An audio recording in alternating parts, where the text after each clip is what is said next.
오너라 우리가 엎드려 경배하자. 우리를 지으신 주님 앞에 무릎을 꿇자. 그는 우리의 하나님이시요 우리는 그가 기르시는 백성이며 그가 손수 이끄시는 양떼다. 우리를 부르시는 주님께 찬양과 경배를 드립시다.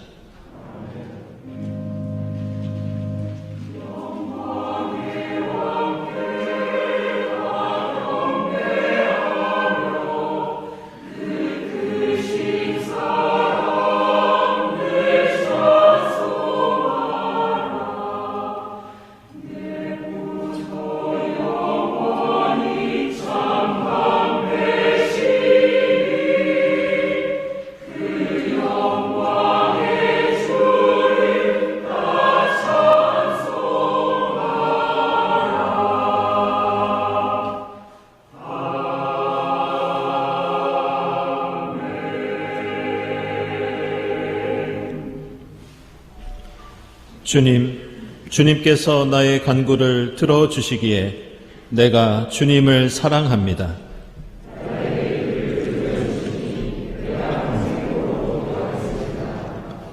죽음의 올가미가 나를 얽어매고 소울의 고통이 나를 엄습하여서 고난과 고통이 나를 덮쳐올 때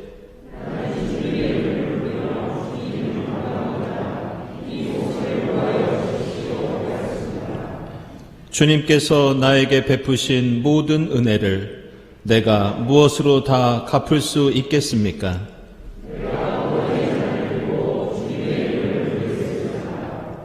내가 주님께 감사 제사를 드리고 주님의 이름을 부르겠습니다.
주님은 주님을 부르는 모든 사람에게 가까이 계시고 진심으로 부르는 모든 사람에게 가까이 계신다.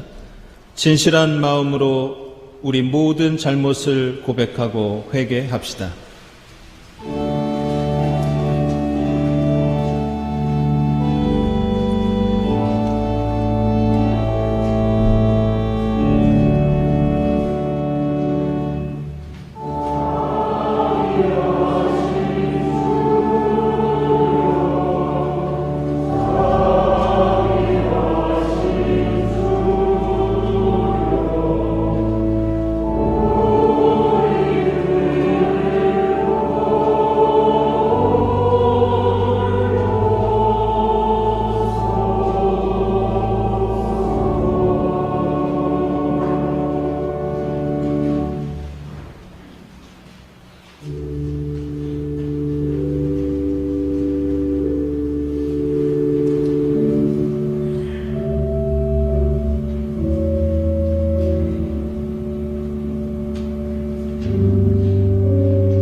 주님은 모든 만물을 은혜로 맞아주시며 지으신 모든 피조물에게 긍휼을 베푸신다.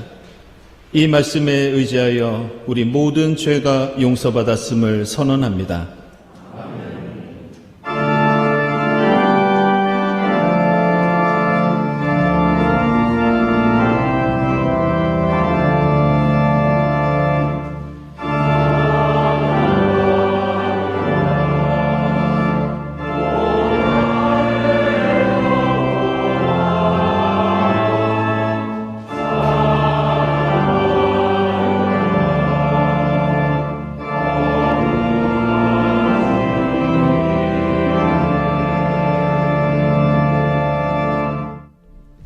행전의 말씀 사도행전 2장 36절에서 42절 말씀입니다.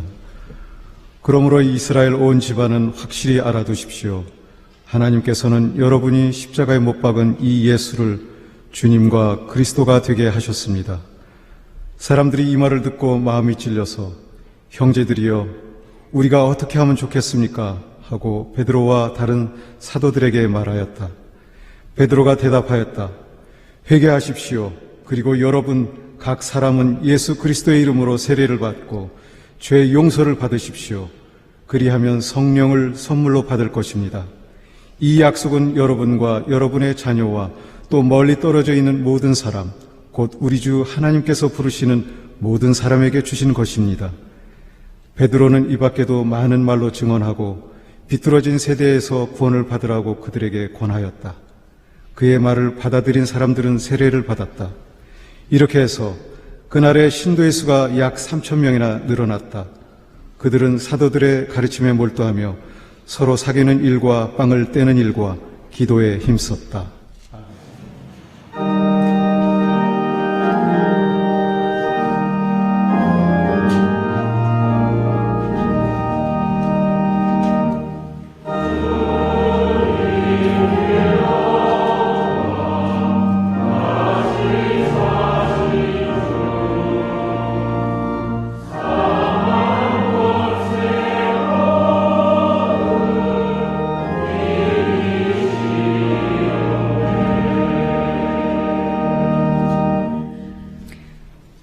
서신의 말씀은 베드로전서 1장 17절에서 23절입니다. 그리고 사람을 겉모양으로 판단하지 않으시고 각 사람의 행위대로 심판하시는 분을 여러분이 아버지라고 부르고 있으니 여러분은 나그네 삶을 사는 동안 두려운 마음으로 살아가십시오. 여러분은 조상으로부터 물려받은 여러분의 헛된 생활 방식에서 해방되었습니다. 여러분도 아시지만 그것은 은이나 금과 같은 썩어질 것으로 된 것이 아니라 흠이 없고 티가 없는 어린 양의 피와 같은 그리스도의 귀한 피로 되었습니다. 하나님께서는 이 그리스도를 세상이 창조되기 전에 미리 아셨고 이 마지막 때에 여러분을 위하여 나타내셨습니다. 여러분은 그리스도로 말미암아 하나님을 믿고 있습니다. 하나님은 그리스도를 죽은 사람 가운데서 살리시고 그에게 영광을 주셨습니다. 그래서 여러분의 믿음의 소망은 하나님을 향해 있습니다. 여러분은 진리의 순종함으로 영혼을 정결하게 하여서 꾸밈없이 서로 사랑하기에 이르렀으니 순결한 마음으로 서로 뜨겁게 사랑하십시오. 여러분은 다시 태어났습니다. 그것은 썩을 시로 그렇게 된 것이 아니라 썩지 않을 시, 곧 살아계시고 영원하신 하나님의 말씀으로 그렇게 되었습니다.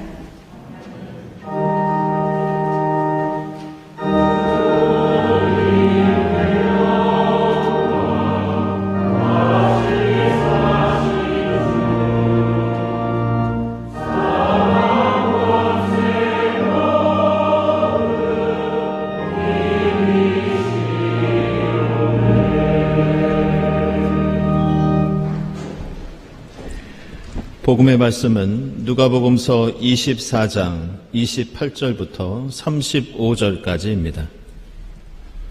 그 두 길소는 자기들이 가려고 하는 마을에 가까이 이르렀다. 그런데 예수께서는 더 멀리 가는 척 하셨다. 그러자 그들은 예수를 만류하여 말하였다. 저녁 때가 되고 날이 이미 저물었으니 우리 집에 묵으십시오. 예수께서 그들의 집에 묵으려고 들어가셨다. 그리고 그들과 함께 음식을 잡수시려고 앉으셨을 때 예수께서 빵을 들어서 축복하시고 떼어서 그들에게 주셨다. 그제서야 그들의 눈이 열려서 예수를 알아보았다. 그러나 한순간에 예수께서는 그들에게서 사라지셨다. 그들은 서로 말하였다. 길에서 그분이 우리에게 말씀하시고 성경을 풀이하여 주실 때 우리의 마음이 우리 속에서 뜨거워지지 않았습니까? 그들이 곧바로 일어나서 예루살렘에 돌아와서 보니 11 제자와 또 그들과 함께 있던 사람들이 모여 있었고 모두들 주님께서 확실히 살아나시고 시몬에게 나타나셨다 하고 말하고 있었다. 그래서 그 두 사람도 길에서 겪은 일과 빵을 떼실 때 비로소 그를 알아보게 된 일을 이야기하였다.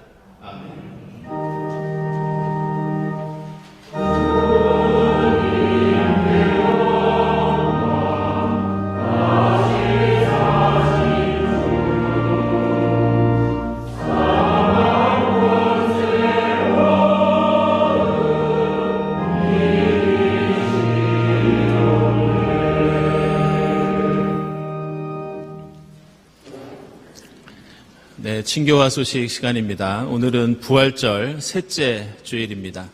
이 자리에 함께 하신 교우들 또 인터넷으로 예배드리는 교우들 모두 환영합니다. 우리 주위에 계신 분들과 함께 평화 인사 나누겠습니다. 주님의 평화를 빕니다.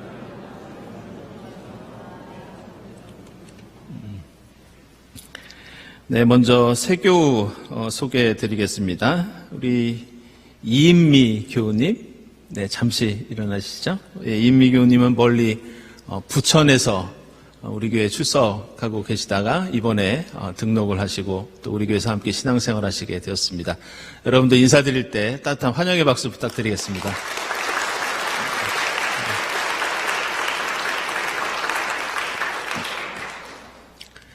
네, 우리 교회 관리 집사님이신 우리 강영길 집사님 어머님, 우리 고 한채봉 권사님께서 지난 월요일에 주님의 품에 안기시고 또 장례를 은혜 가운데 잘 마쳤습니다. 다시 한번 주님의 위로를 빕니다. 그리고 최승한 장로님, 강성실 권사님 미국으로 출국하셨습니다. 주님께서 지켜주시기를 기원합니다. 네, 화요기도회 계속되고요. 작년에 원래 및 특강 루디아 이소회 모임은 지금 진행 중에 있습니다. 그리고 오늘 오후 1시 30분부터 3040 모임이 진행됩니다. 우리 자녀들을 위해서 놀이체육 시간이 준비되어 있습니다. 여러분들 많은 참여 부탁드립니다. 그리고 마리아 이소회 원례 및 야유회가 27일에 있겠습니다. 네, 부활절 감사헌금 예산이 아래와 같이 책정되었었는데요. 여러분들 많은 헌신을 해주셔서 이번에 감사헌금이 아래와 같이 결산이 되었습니다.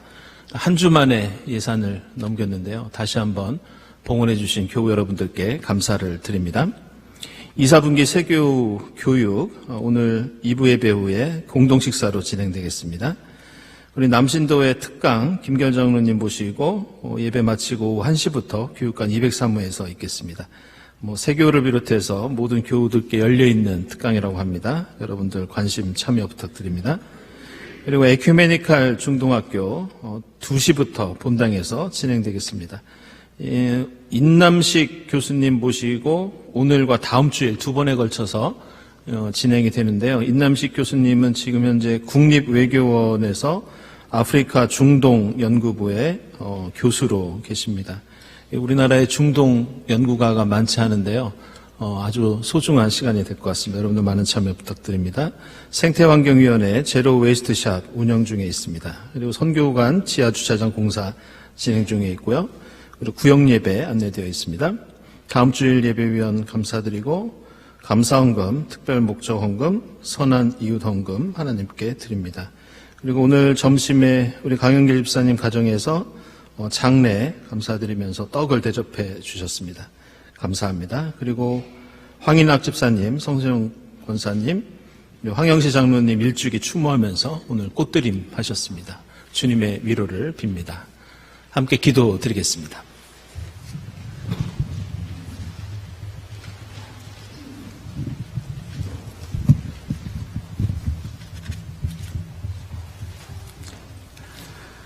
사랑과 은혜가 충만하신 하나님 아버지, 날마다 새 힘과 생명을 주시는 은혜에 감사드립니다. 기쁜 마음으로 부활절 세 번째 주일 예배를 드리오니 받아주시옵소서. 주님, 우리는 연약한 존재로 살아갑니다. 다시금 우리에게 영의 눈을 열어주셔서 우리의 삶 가운데 계시는 주님을 보게 하여 주시옵소서. 우리를 긍휼히 여겨주셔서 온 땅 가운데 충만한 부활의 은혜를 경험하게 하여 주시옵소서. 지구촌을 위하여 기도합니다. 내전과 전쟁으로 절망이 가득 찬 어두운 땅, 기후위기로 고통받는 곳에 부활의 복된 소식이 전해지게 하옵소서.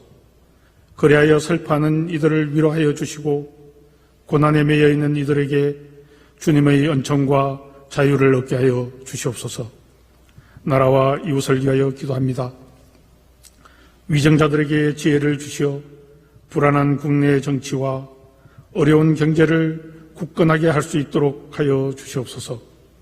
곳곳에서 일어난 산불과 가뭄 피해로 지치고 힘든 이웃들의 삶이 속히 회복되게 하여 주시옵소서. 주님, 이곳에 경동교회를 세워주시고 영원 구원의 생명을 담당하게 하시니 감사를 드립니다. 우리의 삶 속에 성령의 능력을 덧입어 세상의 헛된 가치와 욕망에 굴복하여 살지 않게 하시고 하나님의 자녀로 승리하게 하옵소서.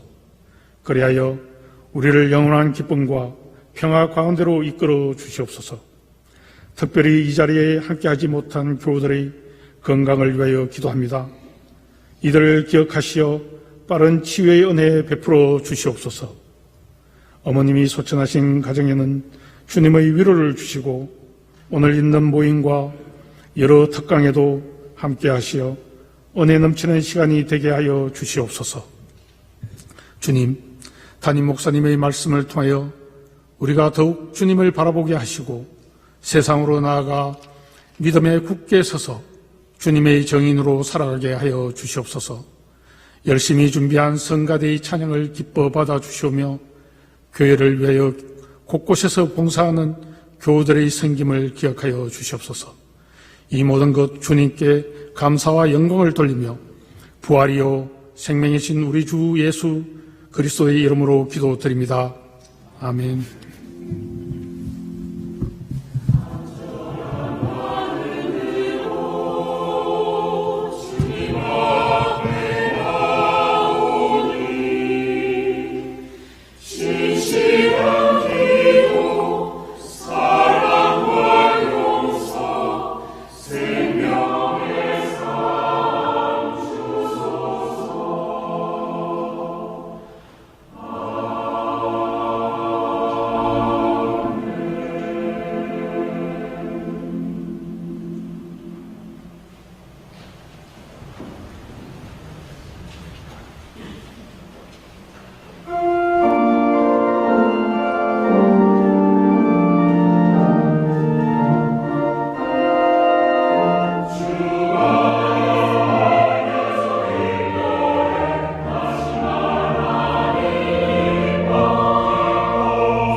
네, 이부성가대 은혜로운 찬양 감사드립니다.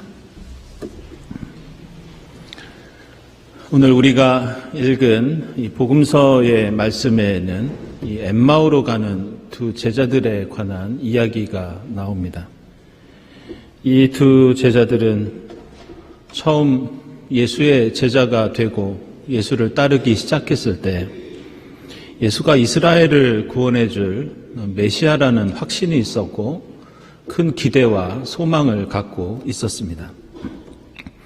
그러나 예수는 십자가에 못 박혀 죽었고 이 두 제자는 크게 실망할 수밖에 없었습니다.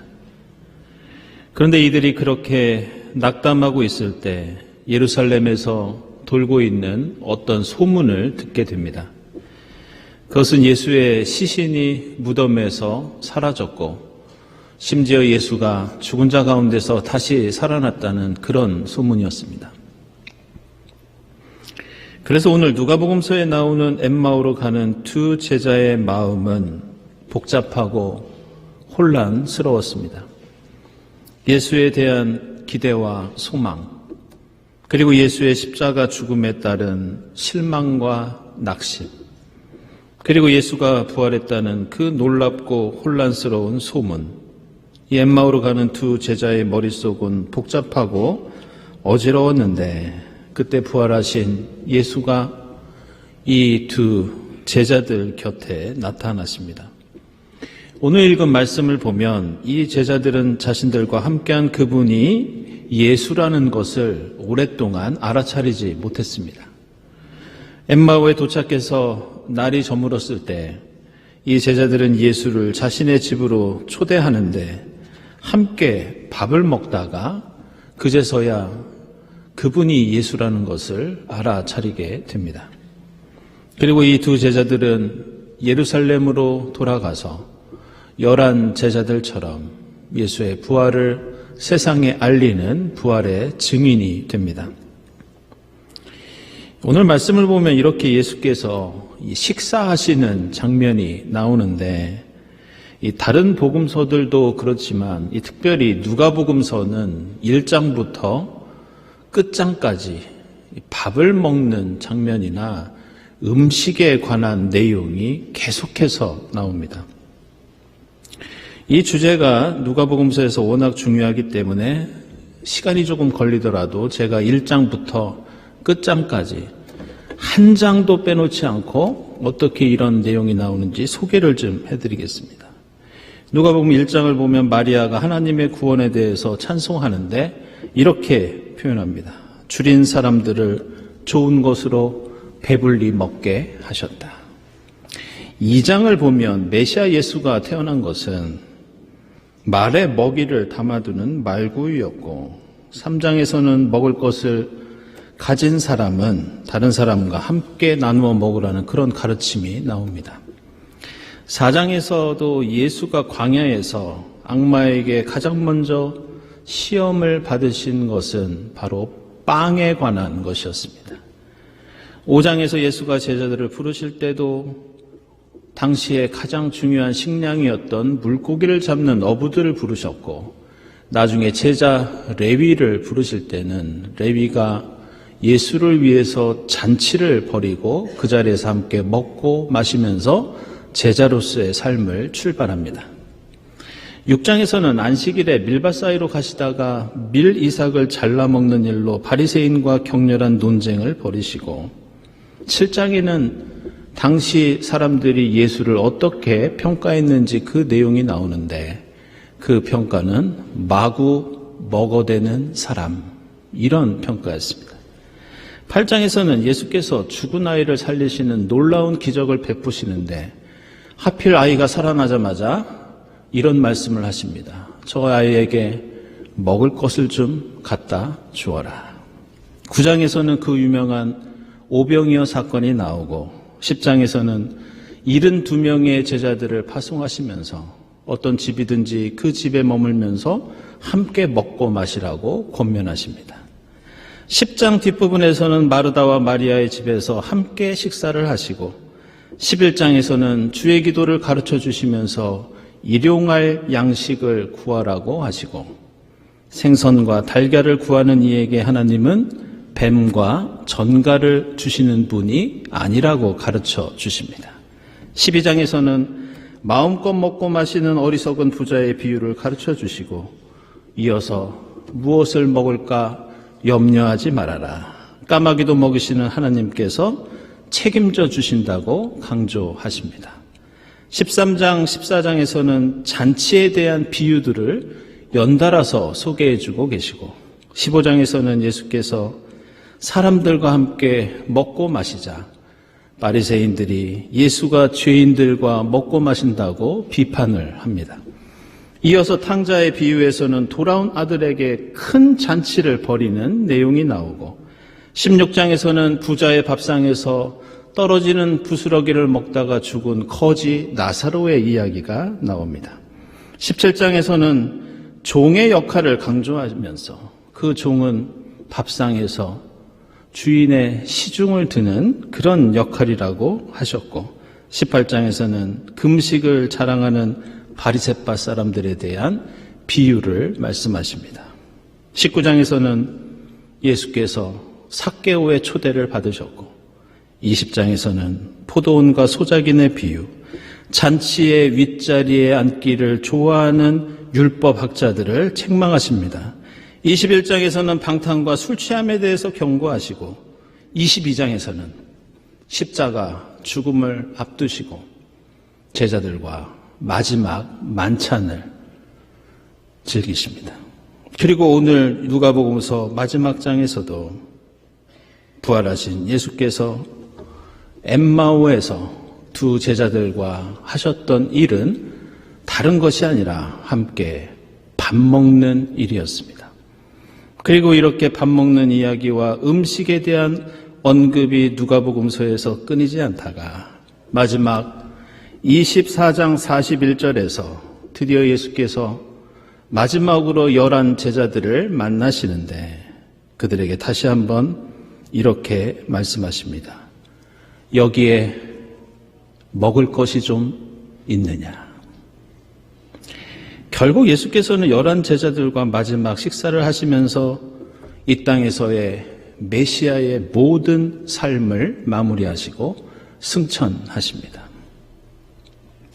우리는 예수께서 이 땅에 오셔서 엄청난 기적과 능력과 가르침을 보여주셨고 예수 십자가 죽음과 부활을 통해 우주적인 전 인류의 구원을 베풀어 주셨다고 믿고 고백합니다.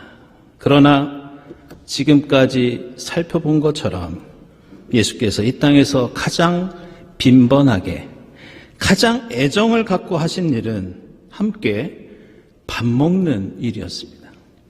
이런 이유로 누가복음서에 가장 중요한 신학적인 주제를 무엇이라고 하느냐? 식탁 교제, 테이블 펠로우십 이렇게 말합니다.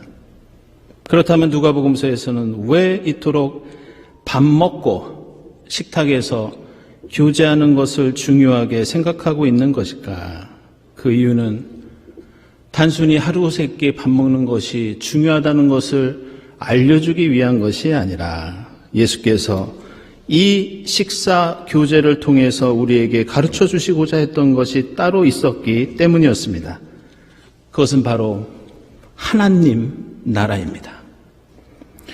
예수의 밥상에는 당시에 죄인이라고 손가락질 당하던 사람들, 가난하고 병들고 억압당하던 사람들이 손님으로 주로 초대되었습니다. 예수의 밥상은 이런 사람들을 초대하고 함께 밥을 먹음으로써 하나님 나라에 대해서 우리에게 중요한 점을 가르쳐주고 있습니다. 그것은 하나님 나라는 누구에게나 열려 있다.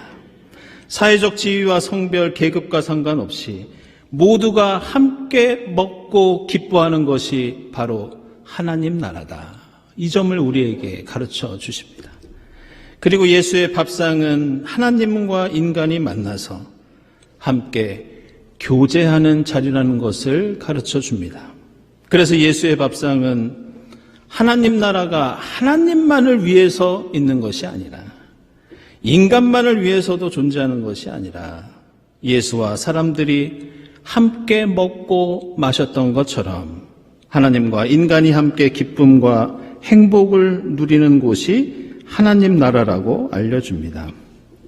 그리고 이렇게 하나님 나라를 맛보고 이루고자 했던 예수의 밥상, 이러한 식탁의 교제를 기념하고 재현하는 것이 지금 우리가 드리고 있는 이 예배, 그리고 우리가 드리는 성찬 예식, 그리고 이 예배가 끝나고 함께 나누는 공동 식사입니다.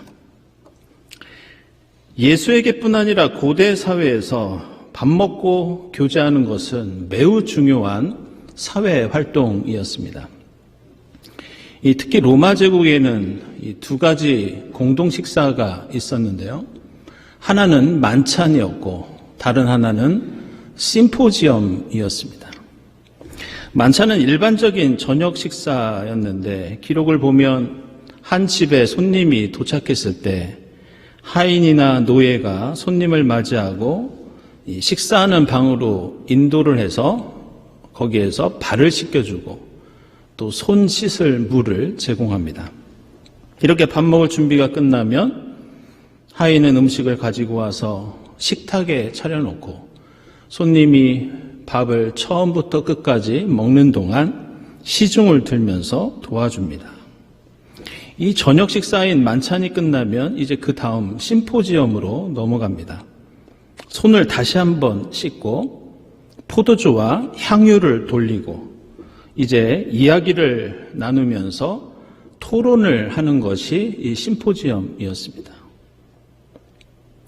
이런 이유로 오늘 여러분들이 함께 읽은 사도행전 2장의 이 끝부분 보면 초대교회의 성찬 예식과 공동 식사는 바로 이 만찬과 심포지엄이라는 로마 제국의 문화에 영향을 받은 것이었습니다.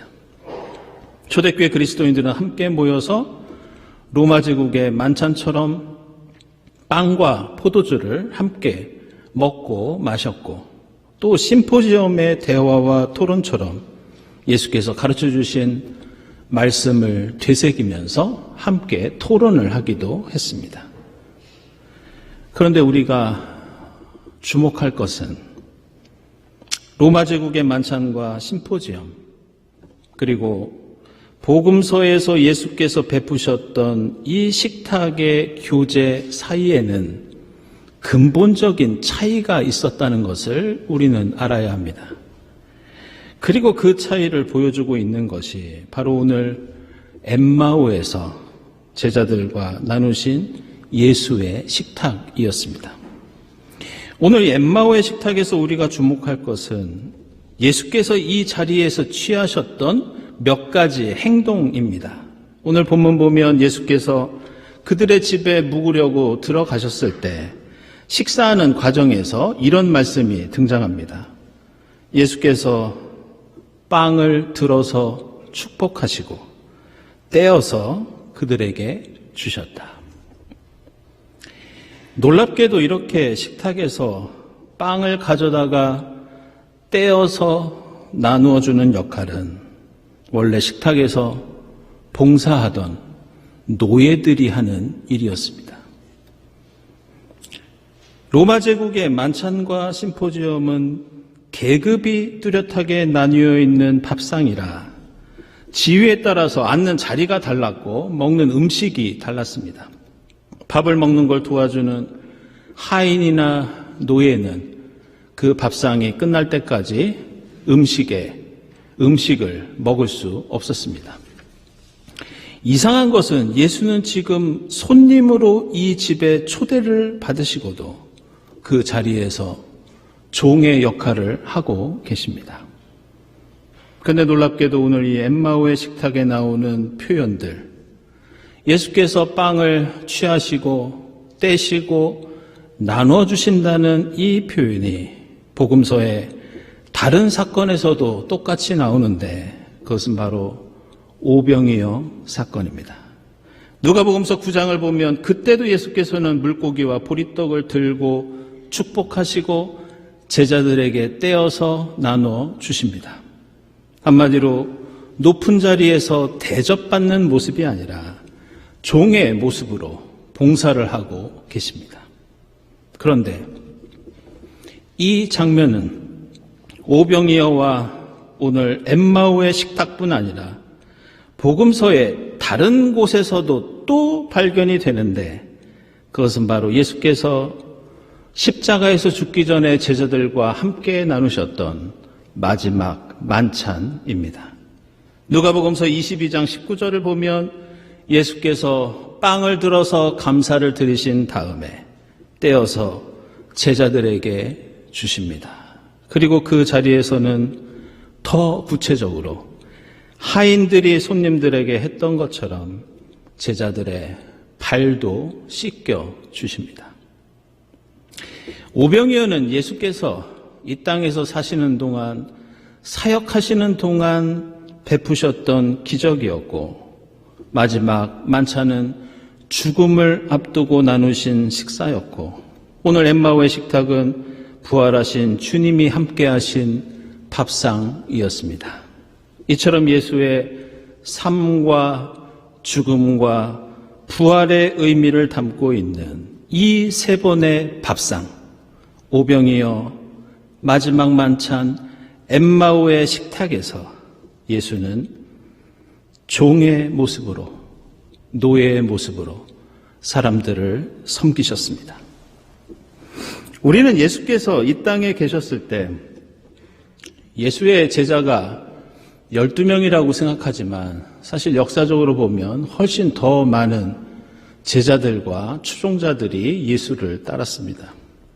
오늘 엠마오로 가던 두 제자들도 12명의 제자들 이외에 예수를 따르던 수많은 사람들 중에 두 사람이었습니다.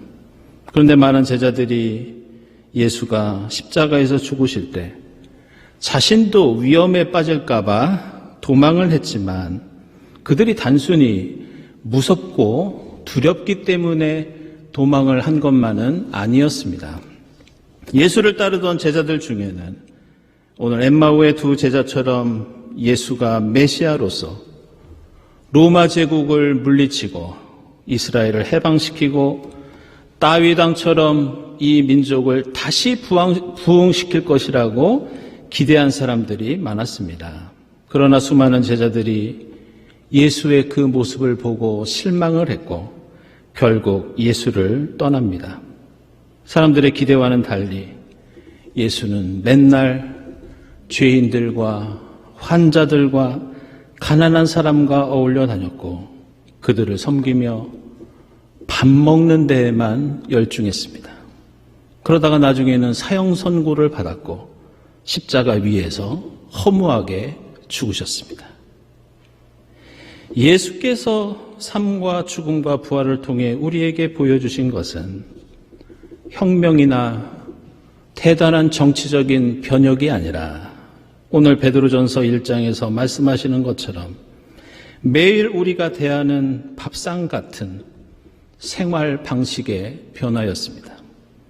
로마 제국이 폭력과 착취와 억압으로 차린 차별과 탐욕의 밥상이 아니라 예수는 평등과 겸손과 섬김의 밥상을 베풀어 주시면서 우리가 추구해야 하는 하나님 나라가 무엇인지, 우리가 어떻게 그것을 일상생활 속에서 실천할 수 있는지 보여주셨고 가르쳐 주셨습니다. 하루 세끼 밥은 꼬박꼬박 찾아 먹으면서 보다 더 맛있고 풍성하고 건강한 음식을 먹으려고 노력하면서 우리는 얼마나 자주 그 밥상에서 우리의 교만과 욕망을 회개하고 예수의 희생과 겸손과 섬김을 되새기면서 결단했는가? 어쩌면 예수께서 보여주신 하나님 나라를 우리가 밥을 먹을 때마다 우리가 하루에 몇 번씩 되새기고 실천했다면 이미 세상은 혁명과 변혁이 아니더라도 지금보다 더 평화롭고 더 정의로워질 수 있었는지 모릅니다. 사랑하는 여러분, 매일 반복되는 일상 속에서 그 밥상에서 우리가 드리는 이 예배를 통해서 허리를 낮추고 머리를 숙여 빵을 나눠주시는 주님의 모습을 본받을 수 있기를 바랍니다. 로마 제국의 폭력과 억압이 극에 달했는데도 예수가 한가하게 빵이나 떼고 포도주나 마시고 십자가에서 일방적으로 당했다고 생각한다면 그것은 하나님의 구원 역사에 대한 대단한 오산입니다. 오늘 이 예배에서 우리가 기념하는 십자가와 부활, 매일 밥을 먹으며 되새기고 결단하는 예수의 섬김과 종노릇, 이것이 반복될 때 내가 달라지고 그것이 세상을 변화시키는 능력이 된다는 것을 잊지 마시기를 바랍니다. 오늘 부활하신 예수께서 베푸신 엠마오의 이 식탁을 통해서 다시 한번 우리가 추구해야 할 하나님 나라를 생각하고 결단하는 여러분의 부활절이 될 수 있기를 바랍니다. 기도하겠습니다.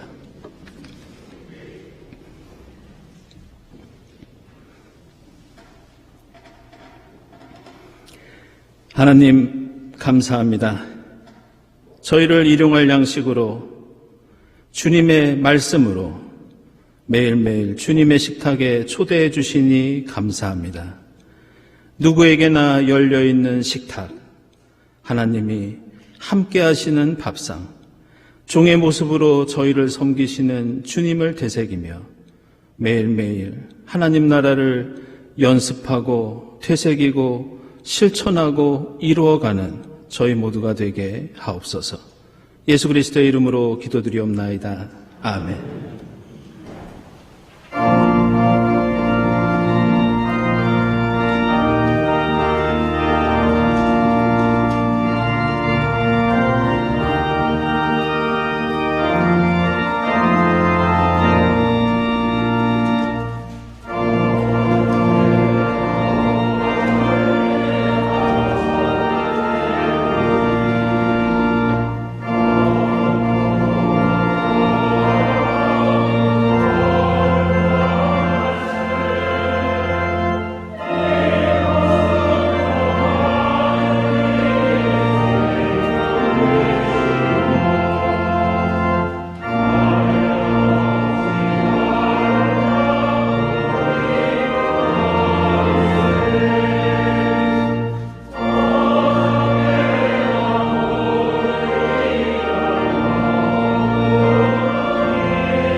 하나님 감사합니다.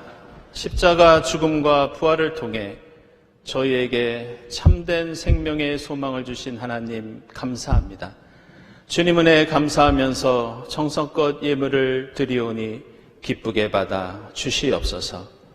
이 예물을 통해 하나님 나라 이 땅에 이루어지게 하시고 주님의 사랑과 생명을 간구하는 이들에게 용기와 힘이 되게 하옵소서. 예물을 바치는 손길들을 기억하사 하나님의 뜻 안에서 하늘의 복을 누리게 하옵소서. 예수 그리스도의 이름으로 기도드리옵나이다. 아멘.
하나님 감사합니다. 베풀어 주시는 일용할 양식을 통해서, 가르쳐 주시는 주님의 말씀을 통해서, 그리고 저희가 함께 드리는 이 예배를 통해서 주님 나라 잔치에 저희를 초대해 주시니 감사합니다. 저희와 함께 하시는 부활의 주님을 만나 종의 모습으로 섬기는 그 모습을 통해 하나님 나라를 배우고 깨닫고 결단하고 실천하는 저희 모두가 되게 하옵소서. 저희가 함께 나누는 그 주님의 식탁이 이 세상을 변화시키는 능력이 되게 하옵소서. 이 모든 감사와 간구 위에 성부와 성자와 성령 삼위일체 되신 하나님의 은총이 지금부터 영원까지 함께 하옵시기를 간절히 축원하옵나이다. 아멘.